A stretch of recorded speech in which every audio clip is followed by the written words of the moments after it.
Welcome to the channel. Help me hit 600 subscribers. Now let's go to the video. John McEnroe and Chris Evert criticize Saudi tennis deals as example of Cristiano Ronaldo. Saudi Arabia's public investment fund has been looking to invest money in tennis, but former players John McEnroe and Chris Evert are not thrilled with the idea. American tennis legends John McEnroe and Chris Evert have voiced their opposition to Saudi Arabia's investment in the sport. Saudi Arabia has invested large sums of money in the sport in recent years, with football, golf and boxing being targets.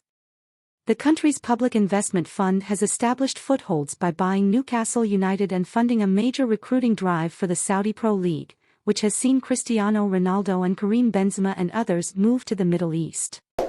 Meanwhile, the PIF launched the highly controversial LIV Golf, which has since signed a merger with the PGA Tour. There have been clear indications recently that tennis could go down a similar path, with ATP President Andrea Gaudenzi describing discussions with the PIF as positive. Taking Saudi money would be a big mistake, according to Evert, who was unequivocal in his response to the possibility. "I think it's sports washing," Evert said. "I don't think we need to go there." McEnroe described the potential investment as comical and explained his position by comparing it to other sports. He said, "It seemed to me that the PGA were totally hypocritical when they made a deal after fighting them, in my opinion. At the same time, people who are complaining about this, a lot of people are hypocrites because our government does business with them along with tons of other hedge funds, wealth funds, down the list, people who have businesses. And Ronaldo? He's getting a few $100 million a year.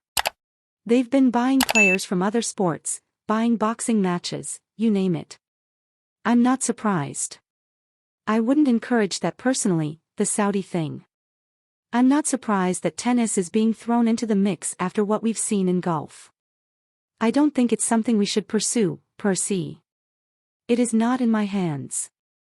There have been suggestions that the ATP Next Gen Finals could be held in Jeddah later this year. World number 1 Carlos Alcaraz said he has no doubt he will play in Saudi Arabia, while Nick Kyrgios excitedly tweeted, "Finally. They see the value. We will get what we deserve to get." Subscribe, alongside money bag emojis. Andy Murray took a different stance, however. Speaking earlier this month after the announcement of the PGA Tour's merger with LIV Golf, he said, "I wouldn't play in Saudi Arabia, no. If I were one of the golfers who stayed with the PGA, I would probably be a little frustrated and I feel a little let down. I think there's been a lot of different sporting events there in recent years. There's been a lot of big boxing matches, there's golf, I think there's also been a Formula 1 race. I imagine it's only a matter of time before we see tennis tournaments played there too." Hope you enjoyed the video. What did you think of the video? Subscribe to the channel and leave your opinion in the comments.